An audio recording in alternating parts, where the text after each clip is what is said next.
Hello viewers, আসসালামু আলাইকুম। আপনারা সবাই কেমন আছেন? আশা করছি আল্লাহর রহমতে আপনারা সবাই অনেক ভালো আছেন। তো ভিউয়ার্স, আজকে আমি আপনাদের মাঝে যে ঔষধি গাছটি নিয়ে হাজির হয়েছি, এই ঔষধি গাছটির শিকড় যদি আপনি আপনার কোমরে ধারণ করেন তাহলে ইনশাআল্লাহ আপনি টানা 2 ঘন্টার মতো আপনি আপনার স্ত্রীর সাথে মেলামেশা করতে পারবেন। অনেক পুরুষ ভাইরা রয়েছেন যারা কিনা স্ত্রীর সাথে দীর্ঘ সময় মেলামেশা করতে পারেন না, তাদের জন্যই আজকের এই ঔষধি গাছটি। এই ঔষধি গাছটির এতই গুণাগুণ যে এই ঔষধি গাছটির শিকড় যদি আপনি আপনার কোমরে ধারণ করেন তাহলে দেখতে পারবেন এই ঔষধি গাছটির কার্যকারিতা।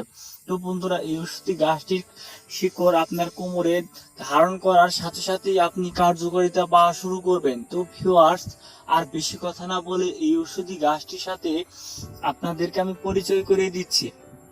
তো বন্ধুরা, আপনারা ভিডিওতে যে ঔষধি গাছটি দেখতে পাচ্ছেন, এই ঔষধি গাছটির নাম হচ্ছে আপাং গাছ। তো বন্ধুরা, গ্রামগঞ্জের লোকেরা এই ঔষধি গাছটিকে বিলাই আশ্রা গাছ বা চিরচিরে গাছ বা সীসাকন্দ গাছ বলে থাকে। এক এক অঞ্চলে এই ঔষধি গাছটিকে এক এক নামে ডেকে থাকে।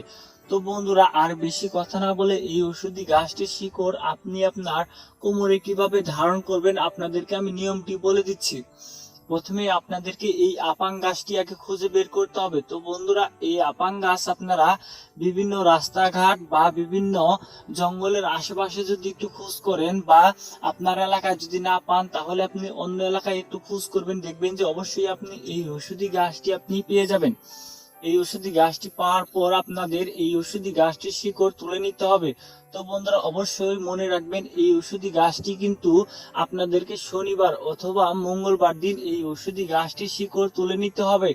তো বন্ধুরা, শনিবার দিন অথবা মঙ্গলবার দিন এই দুইটি দিনের মধ্যে আপনি যে কোনো একটি দিন এই ঔষধি গাছটির শিকড় তুলতে পারেন। তো বন্ধুরা, অবশ্যই এই ঔষধি গাছটির শিকড় তোলার সময় হচ্ছে যখন সন্ধ্যার সময় হয়, সূর্য ডুবে যাওয়ার সময় কাছাকাছি এরকম সময় আপনারা সন্ধ্যার সময় আপনারা এই ঔষধি গাছটির শিকড় পূব দিকে দাঁড়িয়ে আপনারা এক নিঃশ্বাসে আপনারা এই ঔষধি গাছটির শিকড় এক টানে তুলে ফেলবেন। তো বন্ধুরা, অবশ্যই আপনার নিঃশ্বাস বন্ধ করে এক টানে এই ঔষধি গাছটির শিকড় তুলবেন, তাহলে আপনারা এই ঔষধি গাছটির কার্যকারিতা পাবেন। তো বন্ধুরা, এই ঔষধি গাছটি তোলার পর আপনারা এই ঔষধি গাছটি শিকড় কোনো কিছু দিয়ে আপনারা সামান্য একটু শিকড় কেটে নেবেন। তো বন্ধুরা, কেটে নেওয়ার পর এই ঔষধি গাছটি শিকড় একটি লাল সুতো দিয়ে আপনারা আপনাদের কোমরে বেঁধে নেবেন।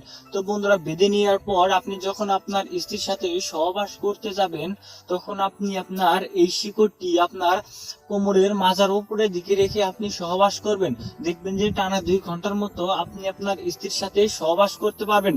তো বন্ধুরা, অবশ্যই একটি কথা মনে রাখবেন, যখন আপনার মাল আউট করে দেওয়ার ইচ্ছা হবে বা বীর্যপাত হওয়া করে দেওয়ার ইচ্ছা হবে তখন আপনি ওই শিকড়টি আপনার কোমরের থেকে আপনার পেটের কাছাকাছি আনবেন, দেখবেন যে 2 থেকে 4 মিনিটের মধ্যে আপনাদের বীর্যপাত হয়ে যাবে। তো ভিউয়ার্স, ভিডিওটি ভালো লাগলে ভিডিওতে একটি লাইক দিবেন এবং কমেন্টে আপনাদের মতামত জানাবেন।